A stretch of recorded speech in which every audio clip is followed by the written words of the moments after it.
শাকিব খানের আসন্ন ঈদ উল ফিতরের ছবি প্রিন্স চলছে প্রি প্রোডাকশনের কাজ।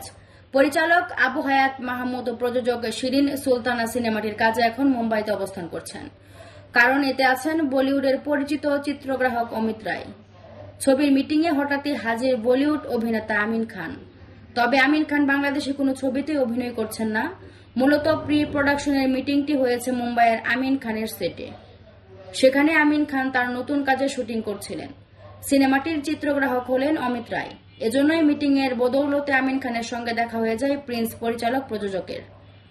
আবু হায়াত মাহমুদ সেই বিশেষ মুহূর্তের কয়েকটি ছবি ফেসবুকে পোস্ট করে লিখেছেন, প্রি প্রোডাকশনের এই মুহূর্তগুলো আমাদের জন্য খুবই বিশেষ।